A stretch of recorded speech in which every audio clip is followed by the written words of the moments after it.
નમસ્કાર. હું આજે અહીંયા શ્રી અનિલભાઈ પટેલ સિવિલ એન્જિનિયર એમના જે બંગલો છે એના વનસ્પતિઓ ઘણી બધી ઉછેરેલ છે. તો એ વનસ્પતિઓનો પરિચય હું ડૉક્ટર કેડી મિત્તલે આપું છું. આ છે શ્રી અનિલભાઈ જે પટેલ, સિવિલ એન્જિનિયર. આ વનસ્પતિ ના ઘરમાં ઘણી બધી વનસ્પતિઓ છે. આ વનસ્પતિ છે ડીકામાળી. સંસ્કૃતમાં એને નાડી હિંગુ કહે છે અને એનું વૈજ્ઞાનિક નામ છે ગાર્ડેનિયા ગમીફેરા. નો જે ગુંદર છે ને એ હિંગ જેવો સ્વાદ આવે છે, એટલે નાડી હિંગુ કહેવામાં આવે છે. ધૂપ માટે પણ વપરાય છે અને પેટસૂળ, આફરો, ગેસ એમાં પણ એ વનસ્પતિનો ગુંદર વપરાય છે. નાડી હિંગુ ડીકામાળી માલણ પણ કહેવાય છે અને ગુંદરનો સ્વાદ ચાખો એટલે અસલ હિંગ જેવો લાગે છે.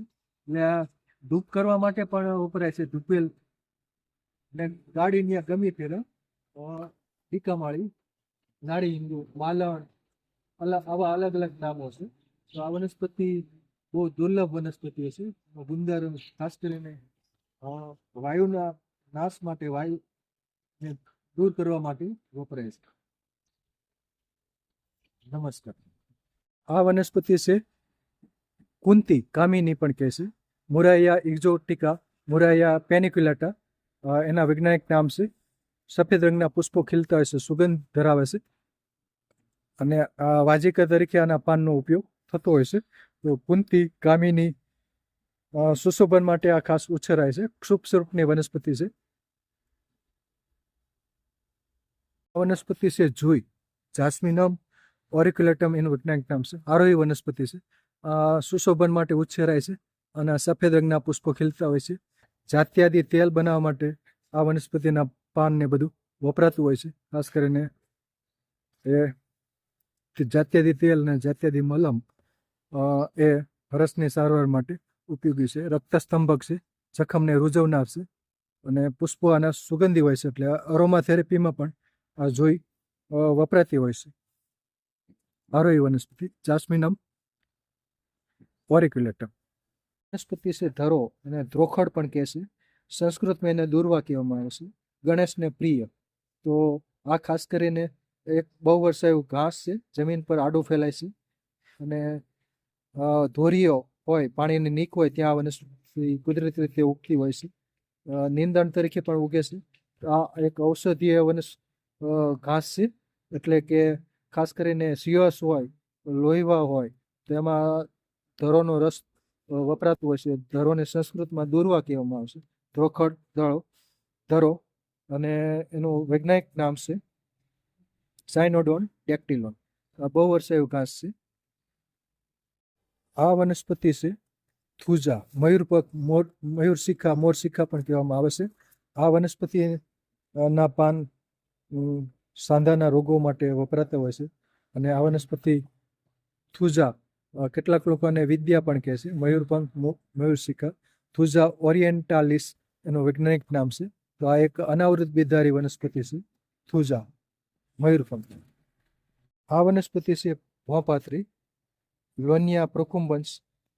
એનું ફ્લાવરિંગ પણ આપ જોઈ શકો છો. પાન જમીન પર પથરાયેલ હોય છે. ચામડીના રોગો માટે ખાસ ઉપયોગી હોય છે. ચરમી વિકાર માટે આના પાનની ભાજી થતી હોય છે અને પાંડુ રોગ હોય, એનેમિયા, એમાં પણ આ વનસ્પતિના પાનની ભાજી ગુણકારી હોય છે. કેન્સરમાં પણ કેટલાક લોકો વાપરતા હોય છે. તો આ વનસ્પતિ ભોંપાત્રી, લોનિયા પ્રોકુમ્બન્સ વાડી ખેતર તેમજ અડબા વિસ્તારમાં નીંદણ તરીકે આ વનસ્પતિ ઉગતી હોય છે. તો ભોંપાત્રી, લોનિયા પ્રોકુમ્બન્સ. આ વનસ્પતિ છે ગહણી, અપરાજિતા, જે ક્લિટોરિયા ટર્ને છે. આ ગુલાબી ફૂલવા હોય છે. આના જે બીજ હોય છે એ રેચક તરીકે વપરાય છે. એના મૂળિયા પણ ઔષધ તરીકે વપરાય છે. તો અપરાજિતા. અને આના પુષ્પોનું શરબત પણ બનાવવામાં આવશે. આમાં સફેદ, વાદળી, પર્પલ, એવા લાલ, એ બધા અલગ અલગ એની પુષ્પોની બધી વેરાયટી હોય છે. તો આ એક આરોહી વનસ્પતિ છે ગહણી, ક્લિટોરિયા ટર્નેસિયા એનું વૈજ્ઞાનિક નામ છે. આ વનસ્પતિ છે સફેદ આંકડો, કેલોટ્રોપિસ જાયગેન્સિયા એનું વૈજ્ઞાનિક નામ છે અને ઔષધીય વનસ્પતિ છે. આમ એનું ક્ષીર ઝેરી હોય છે, પણ નાની માત્રામાં ઔષધ તરીકે વપરાય છે. એના કુમળા પાન હોય છે એ ઔષધિ તરીકે વપરાતા હોય છે. સૂકા પાન હોય છે, જે પીળા પડી ગયેલા પાન, એના ઉપર તેલ લગાડી અને સંધિવા ઉપર, ઘૂંટણના દુખાવા ઉપર લગાડવાથી ફાયદો થઈ શકે છે. એના પ્રકાંડ, એની ડાળીને તોડી અને એનું સૂકવવામાં આવે છે. ડાળી એટલે એનું પ્રકાંડ પોલું હોય છે, અને એને એક બાજુ સળગાવી અને એનો ધૂમ્ર નશ્ય લેવાથી ખાસ કરીને આધાશીશી અને શ્વાસમાં ફાયદો થતો હોય છે. એનું ક્ષીર પણ 1 થી 2 ટીપા જેટલી પતાસા કે સાકર ઉપર લઈ અને શ્વાસની સારવાર માટે વપરાતા હોય છે. અને બાકી આ એક ઝેરી વનસ્પતિ છે, કેલોટ્રોપિસ જાયગેન્સિયા, સફેદ આંકડો, મોટો આંકડો પણ કહે છે. વનસ્પતિ છે એરંડો, કાસ્ટર પ્લાન્ટ તરીકે ઓળખાય છે. રિસિનસ કોમ્યુનિસ એનું વૈજ્ઞાનિક નામ છે. દિવેલો પણ કહે છે. અને આ પાન છે, માથા ઉપર બાંધવાથી એનો માથાનો દુખાવો ગાયબ થઈ શકે છે. અને બાકી એના બીજમાંથી તેલ કાઢવામાં આવે છે. તે તેલ માલિશ માટે વપરાય છે અને રેચક તરીકે પણ વપરાય છે. અને બાકી આ વનસ્પતિ ઔષધિ ઉપયોગિતા વાયુને હરનાર છે. એના મૂળિયાનો ઉકાળો પણ વાયુના રોગો માટે વપરાતો હોય છે. ને બીજ માંથી તેલ કાઢવામાં આવે છે, એ શુદ્ધ કરી અને ઔષધ તરીકે ઉપયોગી છે. રિસિનસ કોમ્યુનિસ, કાસ્ટર પ્લાન્ટ, એરંડી, એને એરંડિયું તેલ કહેવામાં આવે છે. બીજમાંથી જે તેલ નીકળે છે તેને દિવેલ પણ કહેવામાં આવે છે. છે તુવેર, કેજેનસ ઇન્ડિકસ, કેજેનસ કેજન એના વૈજ્ઞાનિક નામો છે. અને તુવેર ને લીલી તુવેર હોય, એના દાણા હોય છે, એ શાકભાજી તરીકે વપરાય છે. અને સૂકા બીજ હોય છે, એ કઠોળ તરીકે વપરાય છે. તો તુવેર, કેજનસ ઇન્ડિકસ એના વૈજ્ઞાનિક નામ છે. ક્ષુપ સ્વરૂપની વનસ્પતિ છે અને આનો ખેતી કરવામાં આવશે. તુવેર કઠોળ પાક તરીકે ખેતી થાય છે. તુવેર વનસ્પતિ છે બીલી, સંસ્કૃતમાં એને બિલ્વા કહેવામાં આવશે. તો ઈગલ માર્મેલોસ એનું વૈજ્ઞાનિક નામ છે. બીલીના જે કાચા ફળ હોય છે એનો મુરબ્બો બને છે, જે જાડા મહડામાં ગુણકારી હોય છે. પાકા ફળનું શરબત બને છે. બીલીનું કાચું ફળ આપ જોઈ શકો છો. બીલીમાં પાન ત્રિપર્ણી હોય છે. શિવજીને ત્રિપર્ણી પાન ચડાવવામાં આવે છે. શિવ પૂજામાં બીલીના પાન વપરાય છે. અને આ પાન છે, બીલીના પાન, એ ડાયાબિટીસમાં પણ ગુણકારી છે. તો બીલી, ઈગલ માર્વેનોસ, સંસ્કૃતમાં એને બિલ્વ કહે છે. બિલ્વાદી તેલ છે એ કાનના દુખાવામાં વપરાતું હોય છે. તે છે અશ્વગંધા, વડાકુન તરીકે પણ ઓળખવામાં આવશે. અશ્વગંધા, વિથાનિયા સોમનીફેરા. અશ્વગંધાની ખેતી પણ થતી હોય છે. અશ્વગંધાના મૂળ છે શક્તિવર્ધક તરીકે વપરાય છે. ઊંઘ ન આવતી હોય તો અશ્વગંધાના મૂળનું ચૂર્ણ છે એ દૂધ સાથે વપરાય છે. બાકી મેદ ઘટાડવા માટે અશ્વગંધાના પાન પણ કેટલાક લોકો વાપરતા હશે. તો વિથાનિયા સોમનીફેરા, અશ્વગંધા. અશ્વગંધાના પાનમાં ઘોડા જેવી ગંધ આવતી હોય છે, એટલે અશ્વગંધા નામ અપાયેલ છે. વિથાનિયા સોમનીફેરા, સોલેનેસી કુળની આ વનસ્પતિ છે અશ્વગંધા. વનસ્પતિ છે સિંદુરી, બિક્સા ઓરેલાના એનું વૈજ્ઞાનિક નામ છે. અને સિંદુરી છે એને ઇંગ્લિશમાં અન્નાટો કહે છે. સિંદુરીના જે ફ્લાવરિંગ પછી ફ્રૂટિંગ થાય છે, એના બીજ હોય છે. બીજ સિંદુરી એટલે કે કેસરી રંગ ધરાવે છે. અને એ બીજ છે ફૂડ કલર તરીકે એ બીજનો પાવડર વપરાતો હોય છે. તો સિંદુરી, બિક્સા ઓરેલાના ખાદ્ય વર્ણક તરીકે પણ એનો ઉપયોગ થતો હોય છે. તો આ ટૂપ સ્વરૂપની વનસ્પતિ છે સિંદુરી, અન્નાટો, બિક્સા ઓરેલાના. વનસ્પતિ છે ભૂંભલિયો થોર, વાડ થોર તરીકે એને ઉછેરવામાં આવે છે વાડી ખેતરની વાડમાં. ભૂંભલિયા થોરના જે પાન હોય છે સવારે ખાવાથી ખાટા લાગે છે, એટલે એની ચટણી પણ બનાવી શકાય. કેટલાક સ્થાનિક લોકો ખાતા હોય છે. તો આનો ક્ષીર ધરાવતી વનસ્પતિ, ક્ષીર એનું ઝેરી હોય છે, પણ આયુર્વેદિક મલમ બનાવવા માટે આનું ક્ષીર વપરાતું હોય છે. ક્ષારસૂત્ર માટે પણ આનું ક્ષીર વપરાતું હોય છે. હરસની સારવાર માટે જે દોરા હોય છે અને ક્ષીરથી ક્ષીર અને હળદરથી પરિપક્વ કરવામાં આવે છે અને એ દોરા હરસની સારવાર માટે ક્ષારસૂત્ર તરીકે વપરાય છે. તો આ વનસ્પતિ છે ભૂંભલિયો થોર, ઇફોર્બિયા નેરીફોલિયા, ઇફોર્બિયા નિવોલિયા આના વૈજ્ઞાનિક નામ છે. આમાં પાન ફક્ત ચોમાસા પૂરતા જ જોવામાં આવે છે અને પછી પાન ખરી પડે છે. અને બાકી અહીં અત્યારે પાણી હોવાતું હોય છે એટલે પાન થોડાક લીલા છે, બાકી અમુક જગ્યાએ જો પાન ખરી ગયા છે. તો ફક્ત ચોમાસા પૂરતા જ પાન જોવામાં આવશે. આ વનસ્પતિ છે ભૂંભલિયો થોર. આ વનસ્પતિ છે સહદેવી, વર્નોનિયા સિનેરિયા એનું વૈજ્ઞાનિક નામ છે. આ વનસ્પતિના મૂળિયા સુગંધિત હોય છે. અનિદ્રા અને માનસિક રોગની સારવાર માટે એના મૂળિયાનો ઉપયોગ થતો હોય છે. બાકી પંચાંગ છે તાવમાં પણ ઉપયોગી થતું હોય છે. અને જાંબલી રંગના પુષ્પો ગુચ્છ ખીલતા હોય છે. પુષ્પો બહુ સૂક્ષ્મ હોય છે. તો વર્નોનિયા સિનેરિયા અને સંસ્કૃતમાં સહદેવી કહેવામાં આવે છે. ગુજરાતીમાં પણ સહદેવી કહે છે. પીવો કાંટાસીરીઓ, સંસ્કૃતમાં એને સેરેયક કહેવામાં આવે છે. બાર્લેરિયા પ્રાયોનાઇટિસ એનું વૈજ્ઞાનિક નામ છે. પાન છે એ દાંતનો દુખાવો ગાયબ કરી શકે છે, એટલે એને વજ્રદંતી પણ કહે છે. દંતમંજન બનાવવા માટે આનો પાનનો ઉપયોગ થઈ શકે છે. પીળા રંગના પુષ્પો હોય છે અને કંટકો ધરાવે છે, એટલે પીવો કાંટાસીરીઓ કહેવાય છે. અને બાર્લેરિયા પ્રાયોનાઇટિસ એનું વૈજ્ઞાનિક નામ છે, એટલે કંટકોથી ભરપૂર હોય છે.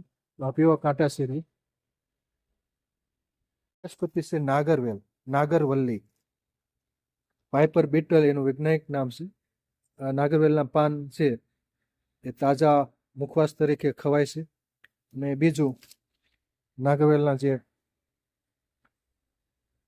પાન છે એનો શરબત પણ બને છે અને મુખવાસ બનાવવા માટે પણ આના પાન વપરાતા હોય છે. નાગરવેલના પાનમાંથી મીઠું પાન બનાવવામાં આવે છે અને જેમ્યા પછી ખાસ વપરાતું હોય છે. તો પાઇપર બીટલ નાગરવેલ પાન તીખું હોય છે અને નાગરવેલના પાનની અનેક વેરાયટીઓ જોવા મળતી હોય છે અને અલગ અલગ નામ હોય છે. કપૂરી, બનારસી, બેંગ્લોરી, અલગ અલગ નામ હોય છે. મીઠી પાન, કપૂરી પાન, બનારસી પાન વગેરે. વનસ્પતિ છે સરગવો, મોરિંગા ઓલિફેરા એનું વૈજ્ઞાનિક નામ છે સરગવો. ઇંગ્લિશમાં એને ડ્રમસ્ટિક કહેવામાં આવે છે. સરગવો ઔષધીય વનસ્પતિ છે, ખાદ્ય ઉપયોગિતા પણ ધરાવે છે. ખાસ કરીને સરગવાની શીંગો હોય એ વિવિધ સ્વરૂપે એનું શાક, મિશ્ર શાક ને બધું બનતું હોય છે. સરગવાના પાનના ભજીયા, થેપલા વગેરે પણ બનાવવામાં આવે છે. અને સરગવાના પ્રકારમાંથી ગુંદર નીકળે છે એ પણ ઔષધીય ઉપયોગિતા ધરાવે છે. સરગવાની છાલ, મૂળ પણ ઔષધીય ઉપયોગિતા ધરાવે છે. સરગવાના બીજમાંથી તેલ કાઢવામાં આવે છે, એ પણ ઔષધીય ઉપયોગિતા ધરાવે છે. તો આ છે સરગવો. સંસ્કૃતમાં એને સિગરું કહે છે. મોરિંગા ઓલિફેરા એનું વૈજ્ઞાનિક નામ છે. વનસ્પતિ છે પપૈયો, કરિકા પપૈયા એનું વૈજ્ઞાનિક નામ છે. પપૈયાના બીજ વડે ઉછેરતા અમુક બીજમાંથી નર પપૈયાના ઝાડ થાય છે, અમુકમાં માદા પપૈયાના ઝાડ થાય છે. ફ્લાવરિંગ આવે એટલે ખ્યાલ આવે આ છે નર પપૈયો છે. અને પપૈયાના પાનનો રસ છે એ ખાસ કરીને ડેન્ગ્યુમાં ત્રાકણો ઘટતી ગયા હોય તો ત્રાકણો વધારવા માટે પપૈયાના પાનનો રસ વપરાતો હોય છે. બાકી પપૈયો છે એ પાચક ઉત્સેચક પેપેન ધરાવે છે અને એ ખાસ કરીને કાચો પપૈયો કચુંબર તરીકે ખવાય છે અને પાકો પપૈયો છે એ પણ ખવાય છે. વનસ્પતિ છે માલકાંકણી. સંસ્કૃતમાં એને જ્યોતિષમતી કહેવામાં આવે છે. આ વનસ્પતિને માલકાંકણી છે એના જે ફળ હોય છે, બીજ, તો એમાંથી તેલ કાઢવામાં આવે છે. માલકાંકણીનું તેલ જ્યોતિષમતી તૈલમ. તો આ જ્યોતિષમતીનું વૈજ્ઞાનિક નામ છે સિલેસ્ટ્રસ પેનિક્યુલેટસ. તો આ એક કાષ્ઠીય લતા છે અને જુનાગઢ બાજુ તો વિશેષ જોવામાં આવે છે. તો આમાં જે ફળ આવતા હોય છે તો એ ઔષધીય ઉપયોગિતા ધરાવશે. ખાસ કરીને બ્રેન ટોનિક છે. માલકાંકણીના બીજનું તેલ કાઢવામાં આવે છે અને એ બ્રેન ટોનિક તરીકે વપરાય છે. માનસિક રોગોની સારવાર માટે પણ માલકાંકણીનું તેલ ઉપયોગી હોય છે. તો આ માલકાંકણી સિલેસ્ટ્રસ પેનિક્યુલેટસ. આ વનસ્પતિ છે પાનફૂટી. સંસ્કૃત નામ છે પર્ણબીજ, એટલે કે પાનની કિનારીએ ચોમાસામાં જૂનું પાન હોય ત્યાં રોપા થતા હોય છે. તો આ વનસ્પતિ મૂત્રલ છે અને ખાસ કરીને પથરી, પિત્તાશયની પથરી અને મૂત્રપિંડની પથરીમાં આના પાન વપરાતા હોય છે. પાનની ચટણી પણ થઈ શકે છે. પાન ભાવે હોય છે. સવારે એના પાન ખાટા લાગે છે અને બપોર પછી તુરાત હોય છે. તો આ વનસ્પતિ પથરી અને મૂત્રલ છે, એટલે પથરીમાં ઉપયોગી છે. એનું વૈજ્ઞાનિક નામ છે કેલેન્ચોય પિન્નાટા. પાષાણ ભેટ પણ કેટલાક લોકો કહે છે. તો આ વનસ્પતિ ખાસ પથરીમાં ખાસ ગુણકારી છે. ઘર આંગણે ઉછેરવા લાયક આ વનસ્પતિ છે પાનફૂટી. આ વનસ્પતિ છે કુંવારપાઠું, એલોય વેરા, એલોય બાર્બાડેન્સિસ. કુંવારપાઠું છે ઔષધીય વનસ્પતિ છે, કોસ્મેટિક વેલ્યુ ધરાવે છે. એના પાનની અંદર જે ગર હોય છે એ વાળમાં લગાડવાથી વાળ રેશમી બને છે.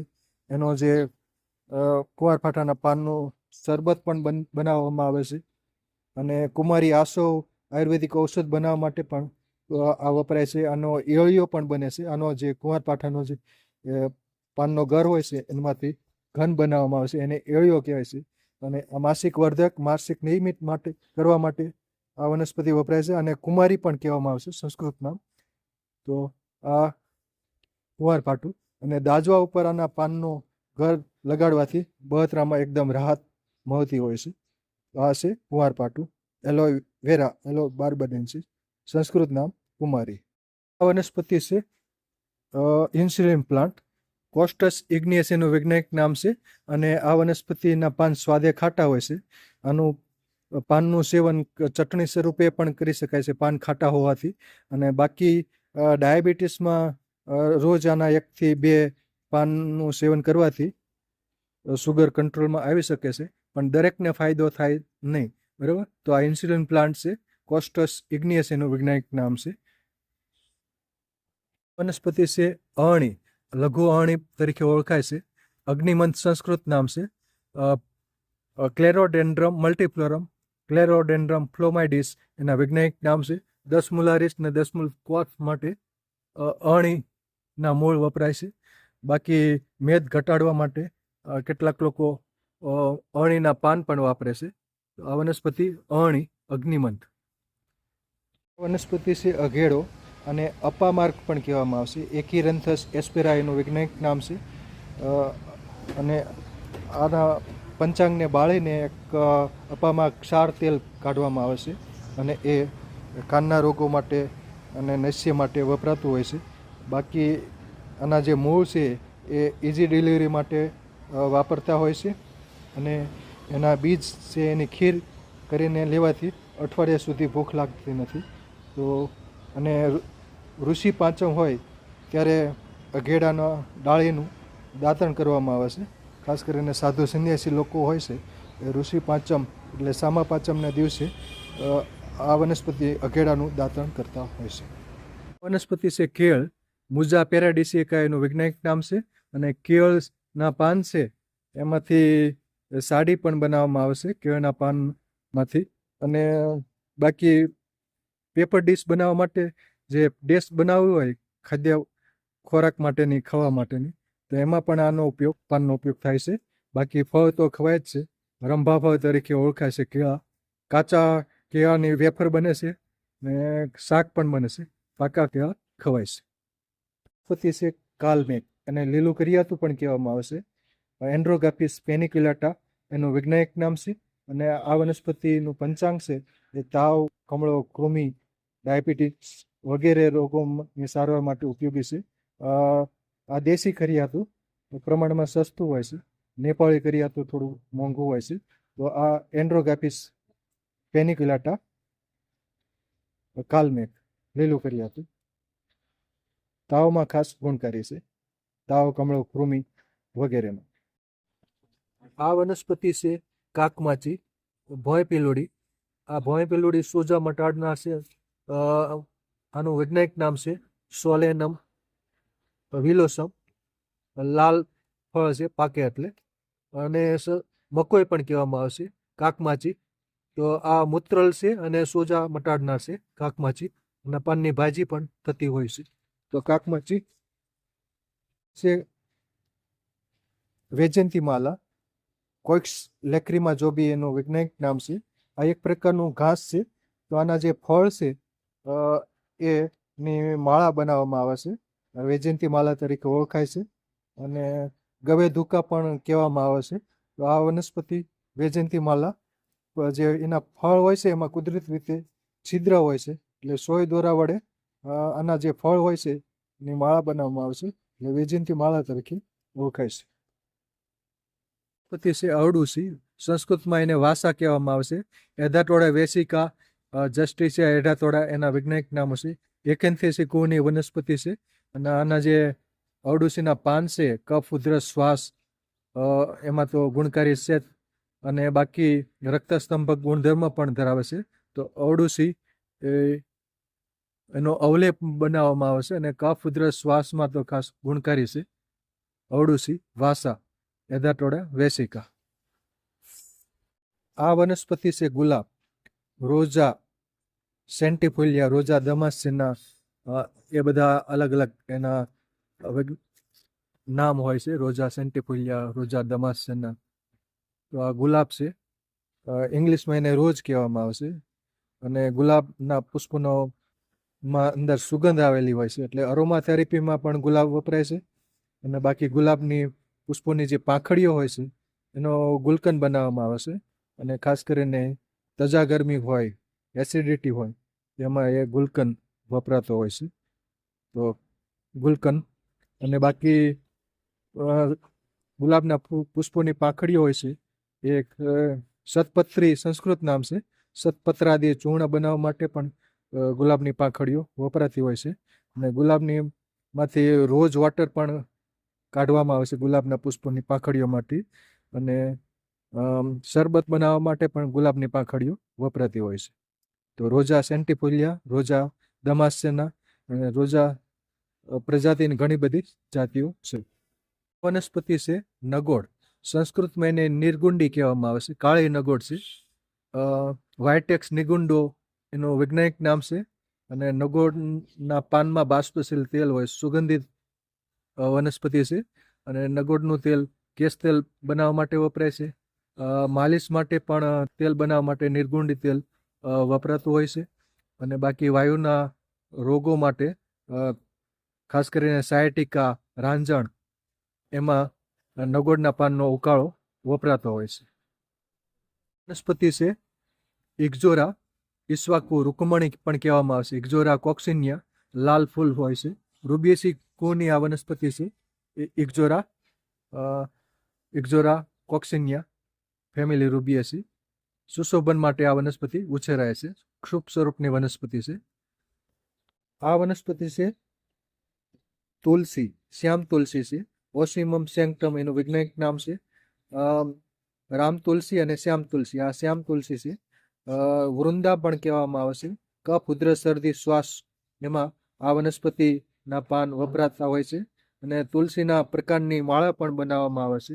વૃંદા પવિત્ર વનસ્પતિ છે. ઘર આંગણે તુલસી ખાસ ઉછેરવામાં આવતી હોય છે. નમસ્કાર. આ વનસ્પતિ છે ઈશ્વરી, અને સાપસણ પણ કહે છે. વૈજ્ઞાનિક નામ છે એરિસ્ટોલોકિયા ઇન્ડિકા. આ વનસ્પતિ દુર્લભ છે. આનો જે મૂળ હોય છે ખાસ કરીને વિસર તરીકે ઉપયોગી હોય છે. આ સાપસણ એરિસ્ટોલોકિયા ઇન્ડિકા, ફેમિલી એરિસ્ટોલોકિયેસી, વિસર ગુણધર્મ ધરાવે છે. આ વનસ્પતિ છે તુલસી, વૃંદા, ઓસિમમ સેન્ક્ટમ વૈજ્ઞાનિક નામ છે, અને ઓસિમમ ટેન્યુફોલિયમ પણ કહે છે. આ છે રામ તુલસી. તુલસીના પાન છે એ કફ દૂર કરનાર છે, અને સ્વરને સુધારનાર છે, અને પવિત્ર વનસ્પતિ છે. ઘર આંગણે તુલસી ખાસ ઉછેરવામાં આવે છે. શરદી, કફ, ઉધરસ માટે તુલસીના પાન ખાસ ગુણકારી છે.